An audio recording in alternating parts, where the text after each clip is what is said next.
Hola, ¿qué tal? Buenos días a todos. Quería ayudarles hoy un poquito a reflexionar en torno a este sacramento de la reconciliación o sacramento de la penitencia, como lo conocemos normalmente, ¿no? En primer lugar, me parece importante resaltar que el sacramento de la reconciliación tiene que ser visto siempre a la luz del misterio pascual. Todos los sacramentos de la Iglesia son vistos siempre a la luz del misterio pascual. Entonces, el sacramento de la reconciliación tiene como dos sentidos. En primer lugar, proclamar las maravillas de Dios y de su poder salvador. Esto acorde a los textos bíblicos de Juan 5:36, Romanos 10, del 9 al 10, Mateo 16, del 3 al 20, Juan 9, del 15 y versículos subsiguientes, Lucas 7, del 6 al 9 y Marcos 15, del 3 al 9. El otro sentido está vinculado a la acusación de los pecados y la declaración o manifestación de los pecados ante el sacerdote, que este es un elemento esencial del sacramento.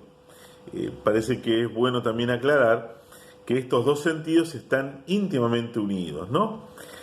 La Iglesia ejerce el ministerio de la confesión acogiendo con amor al pecador arrepentido y prestando oído atento a la confesión de sus culpas, para encaminarlo hacia la plena reconciliación y el perdón de sus pecados, ¿no? Cuando nosotros hemos visto los rollos en el cursillo, ustedes acordarán que el sacramento de la reconciliación se ubica dentro de los sacramentos de curación o de sanación, como conjuntamente con el de la unción de los enfermos.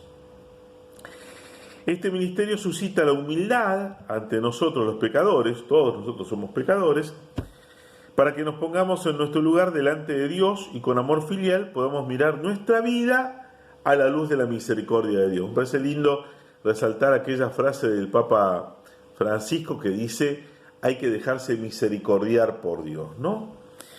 Después, por ahí, históricamente, al sacramento de la reconciliación, hay que diferenciarlo en periodos, ¿no? Un primer periodo que va del siglo II al VI, conocido como de penitencia canónica. El segundo periodo que va del siglo VII al XII, que es la penitencia tarifada. Y el tercer periodo del siglo XIII al XIX, la penitencia de confesión, que es la época posterior al Concilio de Trento, que es el que define el sacramento tal como lo conocemos en el hoy. Y el último periodo, que sería el periodo cuarto, que es el del siglo XX, que se produce con la reforma del Concilio Vaticano II. La primera, la de la penitencia canónica, surge después de la comunidad apostólica. Comienzan a preguntarse en la iglesia, ¿qué hacemos con los pecadores? Porque los pecados quedaban absueltos con el bautismo, pero aquellos que después de bautizados volvían a cometer pecados, ¿qué se realizaba? Entonces comienzan a hacer como una escala de diferenciación de las faltas, ¿no? Y después, el planteo que se hace es decir, tenemos que recortar de alguna manera este modo de entregar el perdón, porque antiguamente, ¿qué hacía la gente? Iba a la comunidad a la que pertenecía, declaraba su pecado y la comunidad lo reconciliaba y se continúa adelante. Después se comienza a preguntarse, pero hay como una necesidad de recortar esto, de darle como un encauce, ¿no?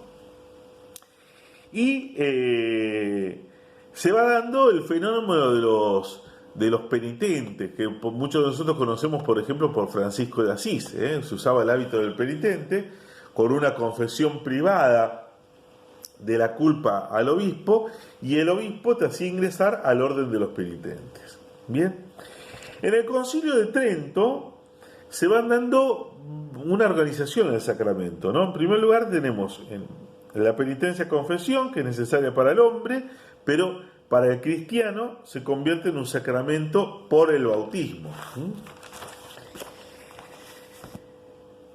El segundo punto que aclara el Concilio de Trento es que el sacramento fue instituido por Cristo. Se deduce esto de la cita bíblica de Juan 20, versículo 22.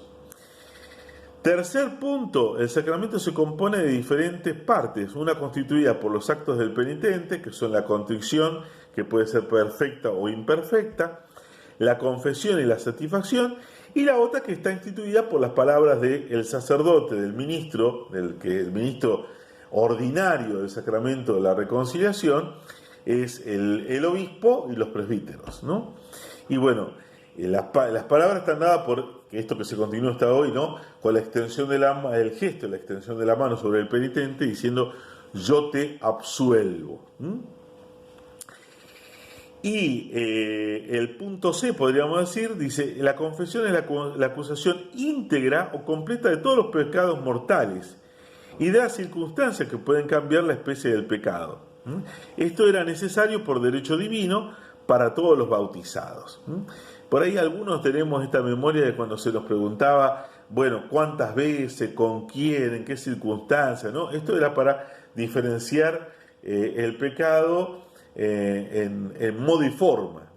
¿Por qué? Porque eso diferenciaba el tipo de pecado, podía mostrarnos si era un pecado grave o era un pecado más tenue, ¿no? A veces se corre el peligro que el penitente o flexibiliza demasiado la falta, o por el contrario la exagera, ¿no?